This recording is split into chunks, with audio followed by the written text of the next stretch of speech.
Ontem à noite, o São Paulo confirmou que iria jogar a última rodada do Campeonato Brasileiro no Morumbi, contra o Internacional. Hoje, diz que não vai mais, que vai jogar na Vila Belmiro. Esses desencontros mostram um pouco do que foi a temporada do São Paulo. O São Paulo abriu parte das atividades dessa terça-feira aqui no CT da Barra Funda, já de olho no jogo contra o Fluminense na quinta-feira. No Maracanã, confronto direto aí para manter o sonho de uma vaga na Libertadores vivo.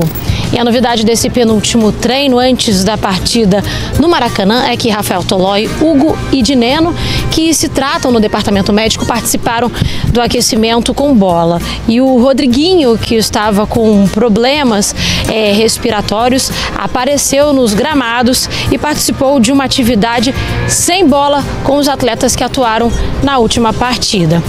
Bom, agora pelo menos durante esse período liberado para a imprensa, o atacante Ferreira, que foi substituído no jogo contra o Juventude na vitória por conta de dores na coxa esquerda, não apareceu. Ele passou por exames de imagem ontem e teve um edema na coxa detectado.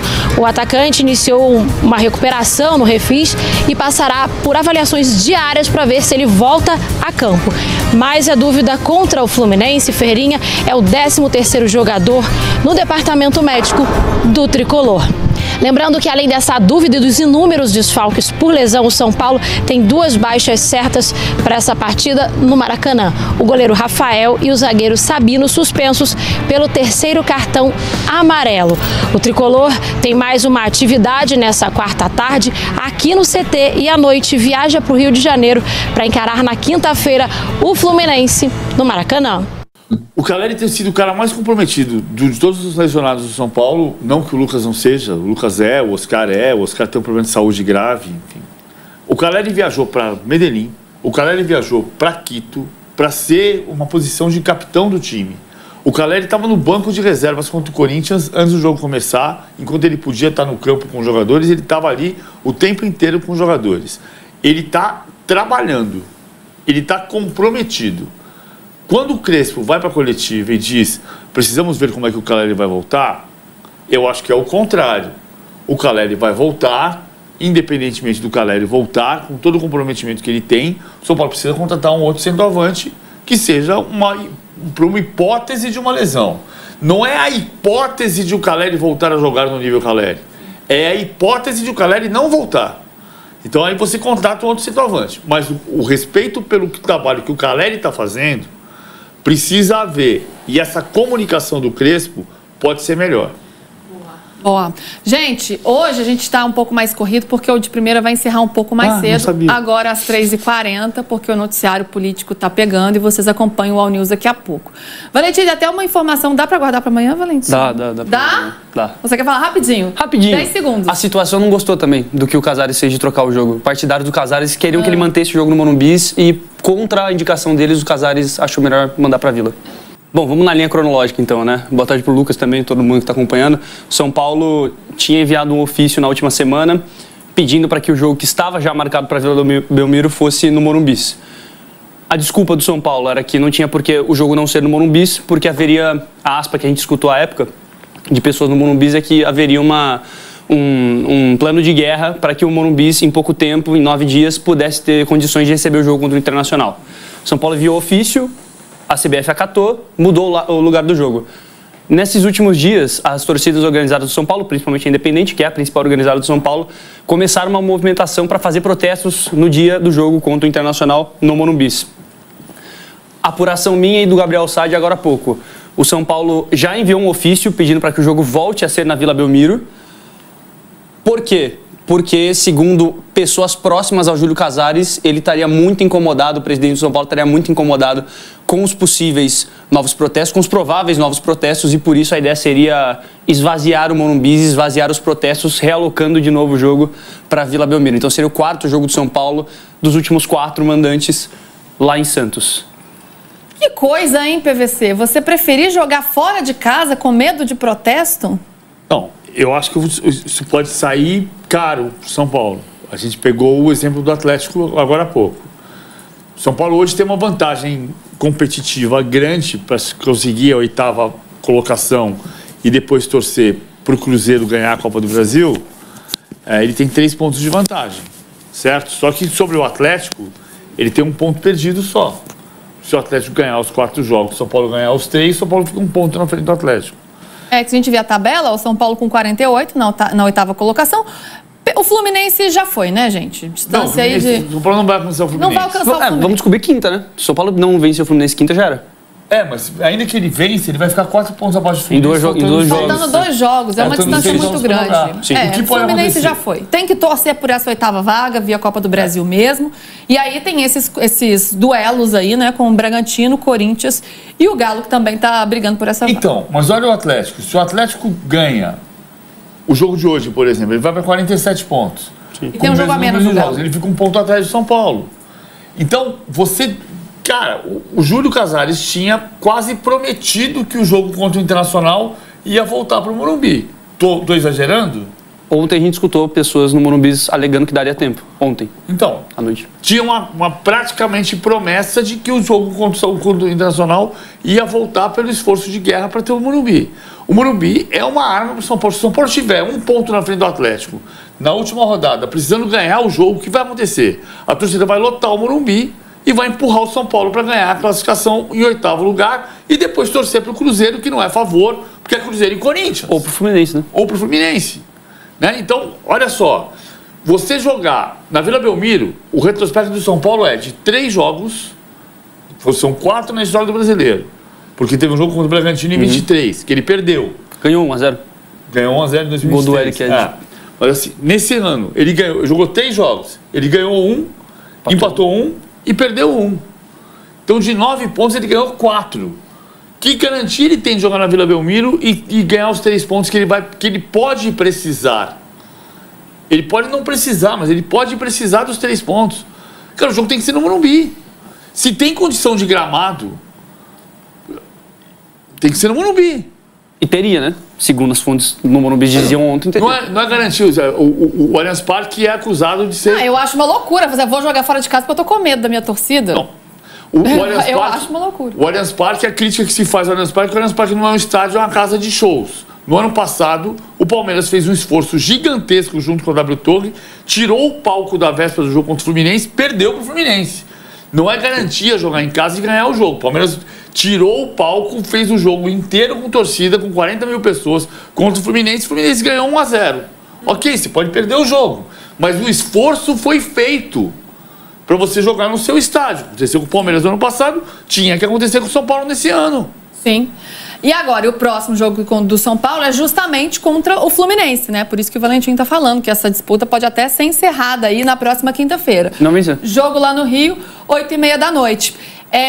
Valentim, e hoje de manhã teve treino, não sei se você esteve por lá no CT da Barra Funda, não dá para ver muita coisa, né? Aqueles minutinhos, mas dá para ver alguma coisa. O que é que você viu por lá? Temos novidades de Caleri, Rodriguinho, Rafael Tolói também, alguns dos jogadores, a torcida está esperando tanta gente voltar, então alguns deles que podem estar perto de voltar, mas o Caleri tem chance esse ano ainda? Não. Chances tem, assim como Lucas Moura, tem chance, os dois não estão descartados.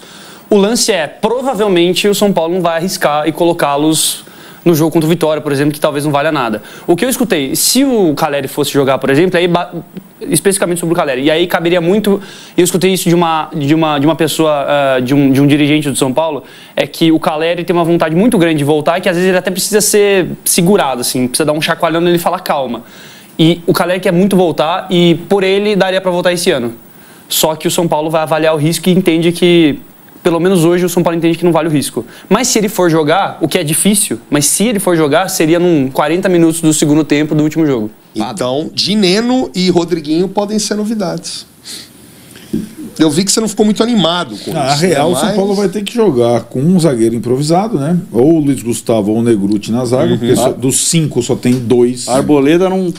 Arboleda, Sabino e o Rafael Tolói estão fora. Tolói, que achado, hein? Que achado, Tolói até treinou hoje também de novo. Ele teve uma pequena contratura na região... Você que tinha esses negócios. Lombar, né? Não foi uma lesão muscular. Treinou hoje, mas pouco provável. Ele está à frente do Arboleda. O Arboleda teve uma lesão mesmo. E aí, com mais gente no meio de campo, né? O Marcos Antônio, vamos rezar, orar. Então, mas por que você não... Você já tirou ele do time titular? Não, porque eu não acho que ele tem condição de jogo assim. Então põe o Alisson no começo, pô. Tem que, né, ver se ele tá na transição. Não, mas ele já entrou contra o Juventude. Mas será que já tem condição de começar jogo?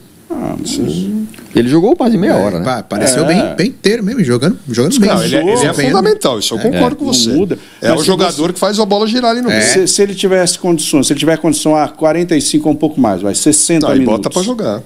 Aí não tem dúvida. Quem de vocês começa jogando e tira depois no segundo tempo fisicamente, ou guarda ele? Você tá legal, o time do Fluminense vai vir babando contra o São Paulo. O Fluminense está numa disputa direta por vaga Libertadores da América, independentemente da Copa do Brasil, que é daqui a 12 dias só. O Fluminense vai vir babando jogando em casa. Vem cá, o Fluminense do Zuba é o seguinte, ele fez como mandante, ele ganhou todas as partidas no Maracanã, inclusive do Flamengo. Só tomou um gol do Flamengo, de pênalti, né? Só um gol de pênalti. Desde que o Zuba assumiu, o Fluminense é o time com o melhor desempenho no Campeonato Brasileiro, acima do Flamengo e do Palmeiras. Então jogar lá vai ser um pepino. Mas eu queria perguntar para vocês, porque o goleiro nosso vai ser o Yang. Quem narrou o Sport de São Paulo aqui? O Fernando narrou ou você narrou? Narramos. Os dois narraram. Os dois narraram. Então a minha pergunta é a seguinte, bem sincera. Quando o Yang, que a gente nunca tinha visto jogar na vida, com 2 minutos do primeiro tempo, entregou a rapadura, como é que vocês narraram? Bem bravo, pro Lucas Lima, inclusive, né? Uma situação, mas Arnaldo, tem um ponto nisso aí. Não foi por falta de pedido pelo Yang jogar. A torcida, né, Rafa? Nos períodos lá, a gente narrando, não queria o Jandrei de forma nenhuma. O Jandrei foi embora, só pedia o Yang. Só pedia o Yang. O Leandro tem que ser o terceiro, o Yang tem que ser o segundo, né? Ele falhou, o jogo de estreia dele contra o Sport. São Paulo ainda foi buscar o empate, né, na reta final. E depois ele teve mais uma partida um pouco mais segura, né? Acho que uma inteira, né? Só. E agora vai ser utilizado e vai ser castigado, porque o Fluminense, como disse o Arnaldo, vem num bom momento, vai ter a volta do Lúcio, que não jogou contra o Palmeiras, vai ter a volta do Thiago Silva e vai ter esses laterais que apoiam o tempo todo, o Samuel Xavier do lado direito, o René do lado esquerdo, o ataque que se mexe bastante, até o Everaldo, que não chuta tanto, mas o time se mexe muito. Acho que o Yang vai ter aqueles... Vai deixar de ser Yang, vai ser oldest nesse jogo, assim. Né? Eu acho que nessa hora eu tava chamando o anunciante. Ela tava lá na zaga. Eu falei, porque eu comecei. Vai pro goleiro tranquilo. Foi recuava, deixa eu chamar aqui o anunciante. Chamou o anunciante, pimba, gol. Aí eu já falei, o Marcão, dá uma segurada aí. Espera aí a hora que acabar. A bola já tá lá no meio campo, já, mas espera que eu vou concluir. Que é brincadeira, né? É aquele negócio. Vivemos a esperança de ter o Yang jogando e o psicológico que foi ali afetado ali, me parece, né? O nervosismo, a afobação. E como o Fernando disse, no segundo jogo já foi um pouquinho mais seguro. É o que a gente espera dele, né? É o substituto imediato do Rafael, mas que a gente sabe do potencial dele. O moleque é bom. Só que é a parada da confiança, né? E aí uma coisa é contra o Sport, né? Com todo o respeito, claro. Mas num jogo dessa importância, ele tem que estar com o psicológico muito bem preparado. Foi contra o Santos 1-0, o gol do Guilherme no finalzinho. Ele jogou bem. Jogou bem. Botar pra jogar, bota pra jogar. Ele já tá... Ele não chegou agora, né? Já tem uns anos aí no elenco profissional. Tem que botar o cara pra jogar, não tem outra coisa. O outro é o Felipe Preis, é isso? Isso. Mas vamos lá, vamos montar o time, vai. O time com a cabeça do Crespo, o que ele deve fazer? Cedric, Mike ou Maílson? Só uma observação para montar o time. Como o Rafael falou, da questão do refém de 3 zagueiros e 3 volantes.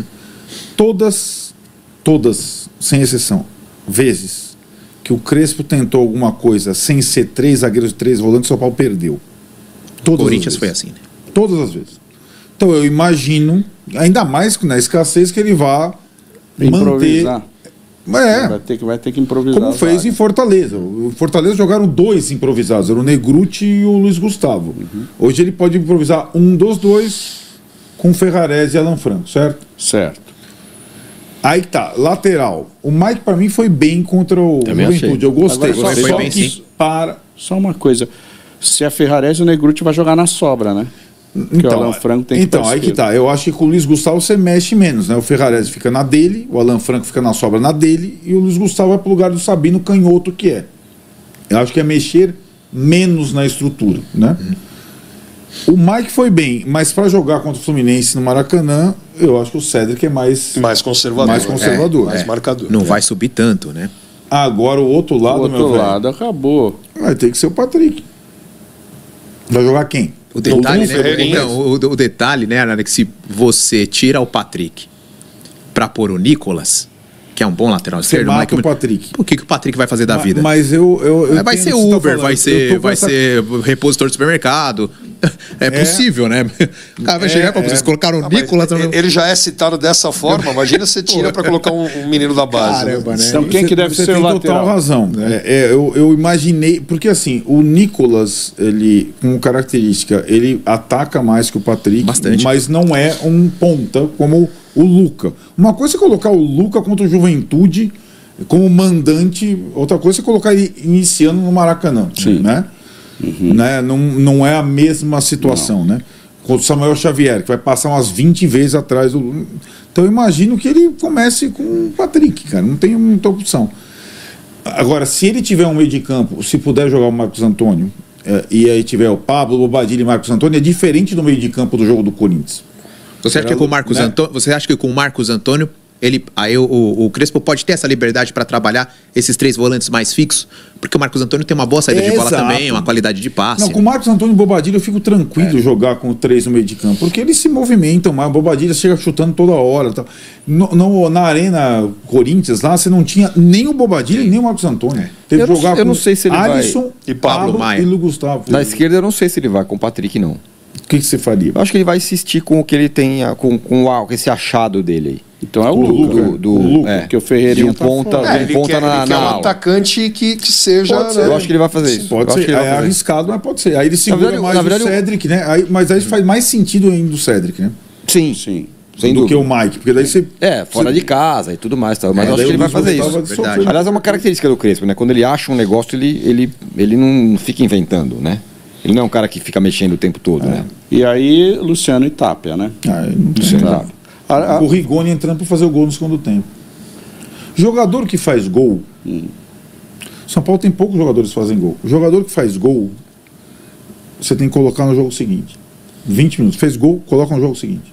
Foi assim que o Tapia se firmou. Faz gol, coloca no jogo seguinte. Você tá com a confiança alta, né? Moral lá em cima. Você chutou entrou no jogo, chutou uma bola, foi gol. E ele vinha errando todas as conclusões. Coloca o cara. Não tem muito mais, cara. Você tem os outros meninos no banco. Aliás, o São Paulo joga amanhã no Sub-20, na semifinal lá na Arena MRV contra o Galo. Mas não dava para botar os moleques no Sub-20 dessa vez. Tem que botar no profissional, não tem jogador, né? Mas o que eles vão fazer? Não, eles não foram para BH. Eles vão para o Rio. Ufa. O Pedro Ferreira, o Nicolas, o Luca, o Paulinho. Outra mais uma da mesma safra praticamente, né? Porque eles jogaram a copinha, né? Mas eles são mais 2007, novos. E são de novo jogadores muito bons, né? Vocês não têm o pavor que um desses caras vai ser vendido até o fim do ano? Não dá tempo. Pela janela não tem como. Ninguém vai se Aliás, quem voltou a treinar foi o Hugo. Verdade. O que para mim era o primeiro daquela lista dos grandes jogadores. O volante Hugo Leonardo ali, né? Isso, o dia gostava ele muito. Teve uma lesão séria, ele rompeu o ligamento em janeiro. Estamos agora em novembro. Na final da Copinha. Isso, e agora ele está de volta. Então... muito se... só que a gente, falando na confiança que a gente está aqui toda hora, se a gente tivesse confiança da recuperação do Luca, do Caleri, do Lucas, do André Silva, para começar o ano que vem, mas é um pouco o que o Crespo falou na coletiva, né? Isso que ia falar. Eu não sei se o Caleri vai voltar a ser o Caleri, se o Lucas vai voltar a ser o Lucas, se o Oscar vai voltar a ser o Oscar. Não foi nem a presença do atleta, né? A qualidade dele. Isso foi muito claro, né? O cara não foi meias palavras, né? Ele falou assim, olha, o elenco, mais ou menos em outras palavras, foi assim: não me venham falar que esses caras vão ser reforços, eu não sei. Ou estarão amanhã, eu não sei dizer. Quando voltarem, se voltarem, vai ser reforço. Eu achei bem transparente, assim, do Crespo. Quando o cara pede jogador com saúde, você viu. A primeira coisa é ter saúde, você já viu a situação que nós estamos. É uma forma indireta, né, também de poder falar, ó, preciso de um elenco para o próximo ano um pouco mais jovem, uma média de idade do elenco um pouco, né, um pouco mais novos. Rafa, todo mundo aqui saudando a sua presença, Jacques Bion, do nosso vovô, graças Caleri. Rafael Navarro, gênio, é um bordão, é isso? Verdade, graças Caleri. Tem uma nova aí também, né, pro Tapia, né? Como é que é do Tapia? Gonzalo Bambam Tapia. Aí sim, cara, ele tem em homenagem ao Zamorano? É isso, né? É isso aí, pô. Grande Gonzalo Tapia, Bambam Tapia. E quem mais aqui, aí, ó? Né? A galera aqui tá adorando. Alguém falou aqui, putz, eu adoro o Rafa, ainda bem que ele é São Paulino, graças a Deus. Que legal. Ele falou. Não era, hein? Hã? Não era, hein? Os pais fizeram de tudo aí pra ser corintiano. Então, rapaz, conta essa história aí. Mas você resistiu. Consegui resistir. Bravamente. Vi, caramba, o São Paulo de 92 é que me fez mudar de ideia. Meu pai chegou a me levar nos jogos do Corinthians. Eu me lembro de um Corinthians e Santos no Pacaembu ainda. Assistir. E pra todo mundo que eu falo que eu sou São Paulino, ele brinca ainda, né? Eu tenho provas. A camisa do Corinthians, ainda da Calunga, levantando um troféuzinho. Eu tenho na família igual, meu irmão Leonardo, até 6 anos, Corinthians. A fase 91, 92, a gente mudou e fez ficar São Paulino. Você só escolhe o time quando você tem aquele que você ama, que você olha e você admira. E aí em 92 eu passo a assistir o São Paulo, dali em diante, a paixão. Você lembra da tua primeira partida, assim, em estádio do São Paulo, que te pegou, assim, te fisgou? Foi o Campeonato Paulista de 2000. Gol do Rogério, né? Um gol do Rogério. Acho que São Paulo empata na Vila, né? Teve um gol do França. Não, 1-0 no Morumbi, gol do França. Isso. E aí o jogo decisivo, um do Rogério e um do Marcelinho Paraíba. Na final. Tem um gol do Rogério de falta. Isso. Foi o meu primeiro jogo no estádio do Morumbi. Foi com um amigo. Caramba, sensacional. Carlos Já peguei Germano, assistindo. Né? Carlos Germano. Bateu na trave e entrou. Rincon. E Rafa, título. Você começa narrando games, é isso? Na verdade, eu comecei na Web Rádio São Paulo Digital, né, do Hit Júnior, falecido Hit Júnior, que ainda estava naquele período de web rádios, ainda as web rádios estavam aparecendo bastante ainda. E quem narrava era o Magno. O Magno narrava, né, na São Paulo Digital. Magno Nunes. Magneira, né? Narrava na São Paulo Digital. Eu tinha acabado de terminar o curso da Rádio Oficina, né, do Ciro César. E aí recebi algumas oportunidades para narrar em web rádio Rede Contínua. Que hoje tem uns moleques lá consagrados na Jovem Pan, lá, o Pedrinho Marques, Gabriel Dias, Felipinho Garrafa, o Guilherme também. Kaique, o Guilherme Nápoles, todos eles. Sensacionário, tudo da Web Rádio Rede Contínua, Raoni também, Raoni Pacheco também. Grande Raoni, que agora tá na Casé. O Conselho Deliberativo do São Paulo aprovou nesta terça-feira uma nova linha de crédito de R$25 milhões destinada exclusivamente à rolagem de dívida. A votação terminou com ampla maioria a favor. Foram 142 conselheiros aprovando o empréstimo, 46 contrários e 16 abstenções. Este será o segundo financiamento obtido com o Banco da Ecoval, que já havia intermediado outra operação financeira com o clube mais cedo no ano. Com isso, o São Paulo eleva o volume de financiamentos projetados para 2025, aumentando o fôlego imediato, mas também ampliando o compromisso futuro da instituição. A decisão reacendeu debates internos sobre a saúde financeira do clube, que busca equilibrar o pagamento de dívidas antigas enquanto tenta manter competitividade em um mercado cada vez mais exigente. Os números reforçam a necessidade de reorganização, planejamento e novas receitas que possam aliviar o peso dos empréstimos e permitir um crescimento sustentável. A diretoria defende que a medida é necessária e emergencial para manter o clube em ordem e evitar atrasos, enquanto parte da oposição questiona o acúmulo de financiamento e cobra mais transparência e soluções estruturais de longo prazo. Agora, faltando 6 minutos para fechar esse assunto que mexe com o futuro do São Paulo, o cenário é claro. O clube toma mais um passo decisivo para manter suas contas em dia, mas a torcida observa com atenção cada decisão.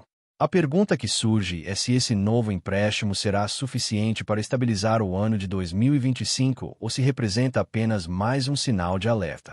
A aprovação mostra a força política da diretoria, mas também expõe a pressão crescente sobre a gestão financeira. O torcedor se vê dividido entre a necessidade imediata de caixa e o medo de um peso ainda maior no futuro. E enquanto o Morumbi passa por mudanças, o time luta dentro de campo e a temporada se aproxima do fim. É inevitável que as discussões sobre administração, dívida e responsabilidade econômica dominem os bastidores. O São Paulo vive mais um capítulo importante, e a reação da torcida vai dizer muito sobre o clima para 2026. Agora é a sua vez. O que você achou dessa decisão? O empréstimo é solução ou mais um problema para o futuro do clube? Deixe sua opinião e faça parte do debate.